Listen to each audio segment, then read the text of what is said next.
আমরা যা কিছুই সামাজিকভাবে করছি বা একাকীভাবে যা কিছুই করছি, সমস্ত কাজের পূর্বেই যেটা আমাদের দরকার, যার উপরে সব কিছু নির্ভর করে, এমনকি দুনিয়ায় আল্লাহ রাব্বুল আলামিন পূর্ব দিকে সূর্য উদিত করছেন আর পশ্চিম দিকে অস্ত নিয়ে যাচ্ছেন, এটাও তার অস্তিত্ব ঠিক রাখবে বা ঠিক থাকবে ততদিন পর্যন্ত। এই যে মসজিদ আর পৃথিবীর যে বিল্ডিং, এমনকি কাবা এবং কোরআন পর্যন্ত যা কিছু দেখছেন, সব কিছু ততদিন ঠিক থাকবে যতদিন আল্লাহ রাব্বুল আলামিনের এই দুনিয়াতে ইমানদার থাকবে। কি হবে?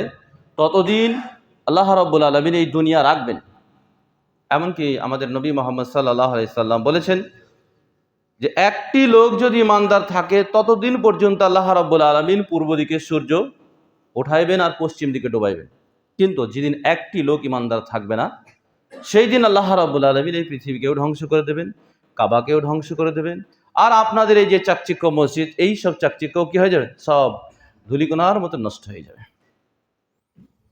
আর আমরা যা কিছু করছি কাজ, ভালো মন্দ যে সমস্ত কাজ আমরা করছি, এর মধ্যে সবটাই তো আল্লাহ রাব্বুল আলামিনের কাছে হিসাব হবে, কিন্তু গ্রহণযোগ্যর যে বিষয়টা, সেটা ওই ইমানের উপরে নির্ভর করে। কি করে? ইমানের উপরেই নির্ভর করে। নবী মুহাম্মদ সাল্লাল্লাহু আলাইহি ওয়াসাল্লাম হাদিস মনে আসছে, সহিহ বুখারী মুসলিম হাদিস, আবু সাঈদ খুদরি রাদিয়াল্লাহু তাআলা থেকে বর্ণিত, রাসূলুল্লাহ সাল্লাল্লাহু আলাইহি ওয়াসাল্লাম বলেন, লা তাসুব্বু আসহাবি, আমার সাহাবীদেরকে গালি দিও না। তোমরা যদি এই উহুদ পাহাড় সমান যদি সোনা খরচ করো, আর আমার সাহাবীরা যদি এক মুদ যদি খরচ করে, তবু তার সমপরিমাণ হবে না।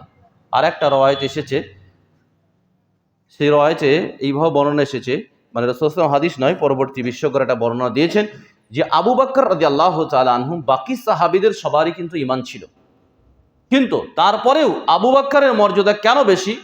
যে তার ঈমানের দৃঢ়তা বেশি, সেই জন্য আল্লাহ রাব্বুল আলামিনের কাছে আবু বকরের সবচেয়ে বেশি মর্যাদা।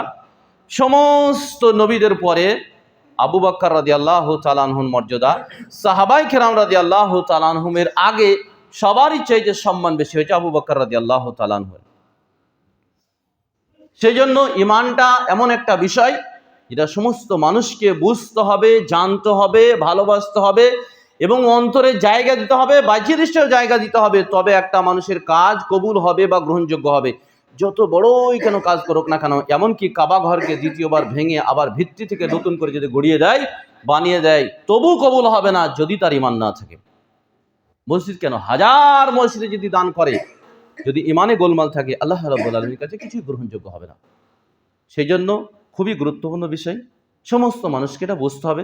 কিছু জিনিস আছে সমস্ত মানুষকে বোঝার প্রয়োজন নেই, যেমন ধরেন যাকাত সব মানুষের জন্য ফরজ নয়, হজ সব মানুষের জন্য ফরজ নয়, সব মানুষকে বুঝতে হবে না। 5 ওয়াক্ত নামাজ যখন সাবালক হবে 5 বার তার মসলা জানা থাকলেই হবে। কিন্তু ঈমান এমন একটা বিষয়, কোনো সময় সামান্য সময়ই যদি কেউ হয় ঈমান গোলমাল হয়ে যায়, তা সব কিছু আমল নিষ্ফল হয়ে যাবে। এটাই নবী মুহাম্মদ সাল্লাল্লাহু আলাইহি সাল্লাম কি আল্লাহ রাব্বুল আলামিন সম্বোধন করে বলেছেন। মানুষ হচ্ছে এমন করে সৃষ্টি করা হয়েছে, যদি তার এই ভিতর যদি খালি থাকে, তো কিছু না কিছু অনুসরণ করবেই, করতেই হবে বাধ্য তাকে। এইভাবেই মানুষকে সৃষ্টি করা হয়েছে। যদি আল্লাহকে সে যদি না চিনে, আল্লাহকে যদি না বুঝে, আল্লাহর কর্ম যদি না বুঝে, ক্ষমতা যদি না বুঝে, আল্লাহকে যদি ভালো করে না বুঝতে পারে, তো কিছুর না কিছুর অনুসরণ তাকে করতেই হবে। কোনোদিন সে খালি থাকতে পারবে না, ওভাবে তৈরি করাই হয়নি মানুষকে।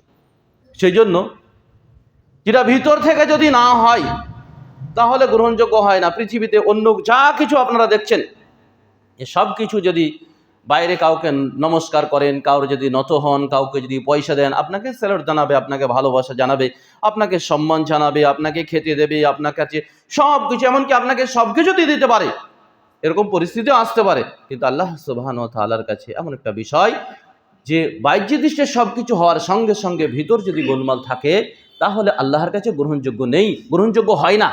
সেই জন্য ঈমান বিষয়টা ভাই সমস্ত মানুষকে আমাদেরকে বুঝতে হবে। যারা এই দাবি করতে চায় যে আমরা নবী মুহাম্মদ সাল্লাল্লাহু আলাইহি ওয়াসাল্লামের সঙ্গে জান্নাতে থাকতে চাই, আমরা আবু বকর, উমর, উসমান রাদিয়াল্লাহু তাআলা আনহুম এবং সমস্ত সাহাবায়ে কেরামদের সঙ্গে আমরা জান্নাতে থাকতে চাই, সেই ব্যক্তিকে বুঝতেই হবে।